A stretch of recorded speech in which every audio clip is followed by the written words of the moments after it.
एक खाली कमरे में रखी दो कुर्सियां, दीवार पर टंगी बच्चों की पुरानी तस्वीरें और खिड़की से बाहर झांकती एक बुझती हुई उम्मीद। भारत के लाखों घरों में आज यही सन्नाटा पसरा हुआ है। वो माता पिता जिन्होंने अपने बच्चों के पहले कदम से लेकर उनके सपनों की उड़ान तक हर पल को सींचा, आज उसी घर में अकेले बैठकर दरवाजों की आहट सुनते रहते हैं। कभी जिन हाथों ने उंगली पकड़कर चलना सिखाया, आज वही हाथ कांपते हुए फोन उठाते हैं, बस ये पूछने के लिए कि बेटा कब आओगी। लेकिन जवाब अक्सर एक ही होता है, बहुत काम है, ट्रांसफर हो गया, समय नहीं मिल पा रहा। भारत में परिवार को हमेशा संस्कारों की जड़ माना गया है। माता पिता का त्याग, उनका समर्पण और बदले में बच्चों की जिम्मेदारी, ये सब कभी लिखित कानून नहीं था, बल्कि दिलों में बसा एक उसूल था। लेकिन बदलते वक्त के साथ शहरों की रफ्तार और करियर की दौड़ में ये उसूल कहीं पीछे छूटता जा रहा है। आज हालात ऐसे हो चुके हैं कि जिन माता पिता ने अपने बच्चों के लिए सब कुछ छोड़ा, वही माता पिता बुढ़ापे में इलाज, दवा और 2 वक्त की जरूरतों के लिए दूसरों पर निर्भर हो रहे हैं। और यही वो कड़वी सच्चाई है जिसने सरकारों को मजबूर कर दिया है कि अब इस रिश्ते को सिर्फ भावना के भरोसे ना छोड़ा जाए। जब अपीलें बेअसर हो जाए, जब संस्कार कमजोर पड़ने लगे, तब सवाल उठता है, क्या माता पिता की देखभाल अब सिर्फ नैतिक जिम्मेदारी रहनी चाहिए या फिर इसे कानून की ताकत से बचाना जरूरी हो गया है। आज हम बात कर रहे हैं उसी बदलाव की। नौकरी, ट्रांसफर, शहरों की भागदौड़ और निजी जीवन की प्राथमिकताओं के बीच बड़ी संख्या में बुजुर्ग माता पिता अकेले रह जाने को मजबूर हो रहे हैं। यही वजह है कि अब सरकारें इस मामले को सिर्फ नैतिक जिम्मेदारी नहीं, बल्कि कानूनी जवाबदेही के तौर पर देखने लगी है। इसी सोच का ताजा उदाहरण तेलंगाना से सामने आया है, जहां मुख्यमंत्री रेवंत रेड्डी ने साफ शब्दों में कहा है कि अगर सरकारी नौकरी करने वाले बच्चे अपने बुजुर्ग माता पिता की देखभाल नहीं करते हैं तो उनकी मासिक सैलरी से 10% की कटौती कर वो रकम सीधे माता पिता के बैंक खाते में ट्रांसफर की जाएगी।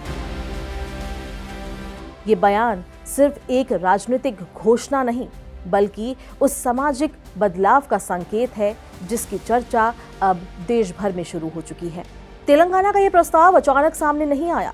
इससे पहले असम सरकार ने साल 2017 में इसी तरह का एक सख्त लेकिन व्यवहारिक कानून लागू किया था, जिसे parental responsibility norms for accountability monitoring act यानी प्रणाम एक्ट कहा जाता है।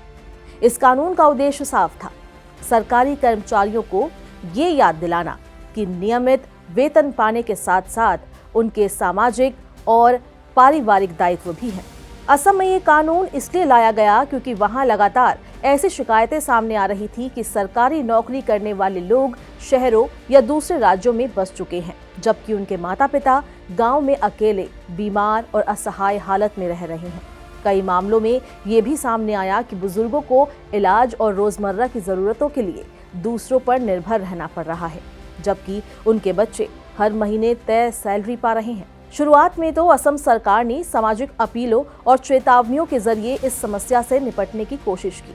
अधिकारियों और समाज के माध्यम से लोगों को समझाया गया कि माता पिता की देखभाल उनकी जिम्मेदारी है। लेकिन जब ये साफ हो गया कि सिर्फ अपीलों से हालात नहीं बदल रहे हैं, तब सरकार को सख्त कदम उठाना पड़ा। प्रणाम एक्ट को इस तरह तैयार किया गया कि माता पिता को अपने ही बच्चों के खिलाफ अदालत में केस दर्ज कराने की मजबूरी ना हो।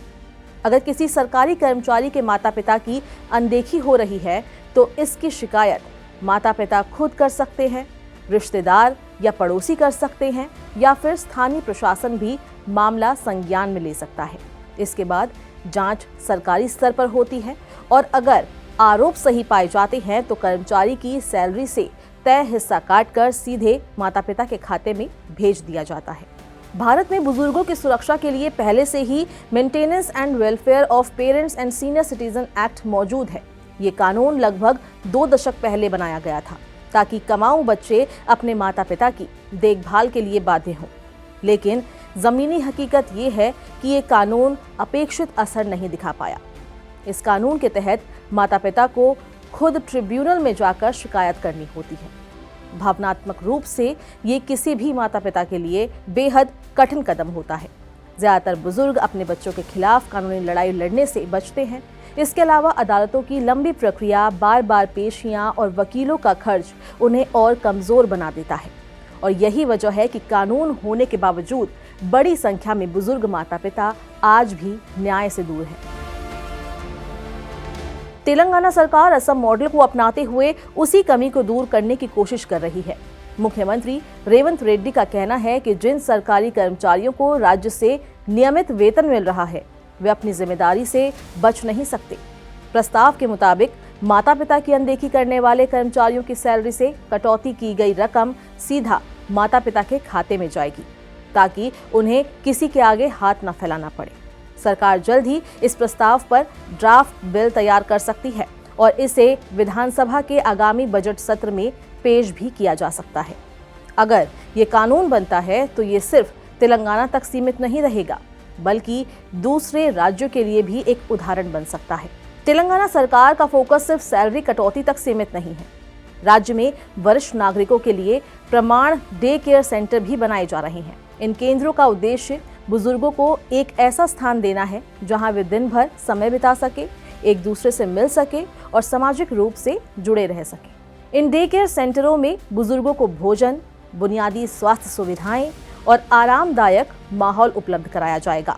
हर सेंटर पर करीब 1 करोड़ रुपए खर्च किए जाने का अनुमान है और फिलहाल राज्य में 37 ऐसे केंद्र बनाए जा रहे हैं। रिपोर्ट्स के मुताबिक इस पूरी योजना के लिए सरकार ने लगभग 50 करोड़ रुपए का बजट तय किया है। सरकार का तर्क है कि ये कदम सजा देने के लिए नहीं, बल्कि जवाबदेही तय करने के लिए उठाया जा रहा है। उद्देश्य ये सुनिश्चित करना है कि बुजुर्ग माता पिता को असहाय ना छोड़ा जाए। सरकार मानती है कि जब परिवार कमजोर होते हैं तो समाज की नींव भी कमजोर पड़ती है और ऐसे में राज्य को हस्तक्षेप करना ही पड़ता है।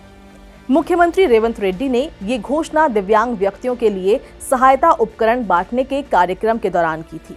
उन्होंने ये भी कहा कि तेलंगाना सरकार वरिष्ठ नागरिकों, दिव्यांगों और हाशिए पर मौजूद वर्गों के लिए लगातार नीतिगत फैसले ले रही है। हालांकि इस प्रस्ताव को लेकर बहस भी शुरू हो चुकी है। कुछ लोगों का मानना है कि सैलरी काटना रिश्तों को और बिगाड़ सकता है। वहीं कई विशेषज्ञ इसे जरूरी कदम बता रहे हैं, क्योंकि अब तक की व्यवस्था बुजुर्गों को पर्याप्त सुरक्षा नहीं दे पा रही। ये सवाल भी उठ रहा है कि ये नियम सिर्फ सरकारी कर्मचारियों तक ही क्यों सीमित होना चाहिए? निजी क्षेत्र में काम करने वाले लाखों लोगों पर ऐसी कोई जवाबदेही तय क्यों नहीं की जा रही? इसके अलावा ये भी चिंता जताई जा रही है कि कहीं इस कानून का दुरुपयोग ना हो। फिलहाल तेलंगाना सरकार इस प्रस्ताव को कानून का रूप देने की तैयारी में है। अगर ये कानून बनता है तो ये साफ संदेश देगा कि माता पिता की देखभाल अब सिर्फ संस्कारों का विषय नहीं, बल्कि सामाजिक और कानूनी जिम्मेदारी भी है। देश के दूसरे राज्यों की नजर भी अब तेलंगाना पर टिकी है। अगर ये मॉडल सफल होता है तो आने वाले समय में और राज्य भी इसी तरह के कानून लाने पर विचार कर सकते हैं। भारत में बुजुर्ग माता पिता की अनदेखी एक बढ़ती हुई सामाजिक समस्या बन चुकी है। सरकारें अब इसे नजरअंदाज करने के मूड में नहीं हैं। असम के बाद तेलंगाना का ये कदम इस बात का संकेत है कि भविष्य में माता पिता की देखभाल को लेकर कानून और सख्त हो सकते हैं। सवाल सिर्फ इतना है कि क्या ये कदम रिश्तों को बचाएगा या उन्हें और जटिल बना देगा? इसका जवाब आने वाला वक्त ही आपको देगा। आपकी इस फैसले पर क्या राय है, हमें कमेंट बॉक्स में जरूर बताएं। इस वीडियो में बस इतना ही। अगर आपको ये वीडियो पसंद आई है तो इसको लाइक और शेयर करें। देश और दुनिया की तमाम अपडेट्स के लिए दैनिक जागरण को आज ही सब्सक्राइब करें।